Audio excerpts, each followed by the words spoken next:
oras na naman ng hapunan at kailangan na namang magluto ni nanay. So wala akong maisip na iluluto. So ang nangyari po, ako ay namingwit at nakahuli po ako ng pusit. Dilata na naman po. So yun, wala po akong idea. At parang naano na po, maya na pong nagluto. Sa totoo lamang po tayong mga nanay, ang anong tawag dito, ang pag-iisip ng uulamin natin sa bawat oras ng ating pagkain ay parang isang trabaho na. No? So hanggang sa ngayon po, sa amin pong hapunan, ako po ay magluluto ng ginisang pusit sa nadilata. Ano po? sa madaling salita, ako ay magkakatay ng dilata. So samahan niyo po uli ako sa aking pagluluto at abangan po ninyo ang pusit o isda sa video na to. So salamat po! Ang atin naman pong pangsahog dito, of course, siyempre magigisa tayo, may bawang, meron po tayong sibuyas, meron po tayong kamatis, of course, at meron akong isang sili na pampalasa lang naman. At ang ating main dish, ang ating pusit. Of course, si nanay ay mayroong fish sauce at dahil ito ay may gulay, gagamit po ako ng meron akong leftover na seasoning dito. Yan. At pag wala po akong buyon, chicken or pork, ito gumagamit po ako nito. No? And then, ang ating veggies, of course, ang masustansyang rich in vitamin C, ang ating talbos. At saka siguro with iron ito kasi pampaganda ng dugo. So, meron siyang vitamin C and iron ng ating talbos ng kamote at fresh na fresh at mataba po sila. Yan. So, ayan, hindi po tayo kain ng nakain. Dapat tinitingnan po natin yung ating mga kinakain kung masustansya ba o hindi. Dahil lang ating pong katawan ay parang alkansya. Kung ano po yung hinuhulog natin dyan, kung ano yung pinapasok natin dyan, pag po sobrang dami halimbawa po ng fats, ano po ang mangyayari sa atin, no?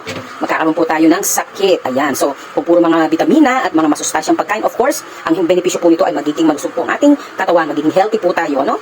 So, ayan, lamang po ang ating mga ingredients para sa ating menu for our dinner sa ating hapunan. So, let's go! Let's cook! Painitin na natin ang ating kawali. Ayan. Lagyan natin ng mantika.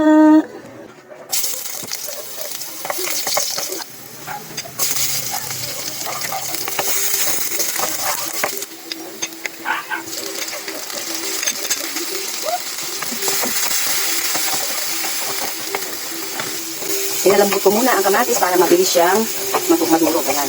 Pag naglalagay po tayo ng kamatis sa ating mga lutuin, dapat po dinudurog po natin yan. Ayan, durog na po ang ating kamatis. Lagyan na po natin ng patis. Ayan. Ayan, lagyan na po natin ang ating pusit. Ayan. Wow. Stop. Haluin muna natin.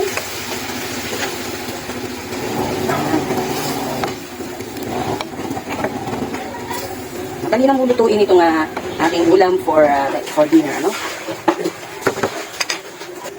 Lagyan po natin ng tubig. Ayan, nilagyan ko po ng tubig ang lata para masimot po yung lasa ng ating sardinas ang lagi ko sinasabi, pusit naman to.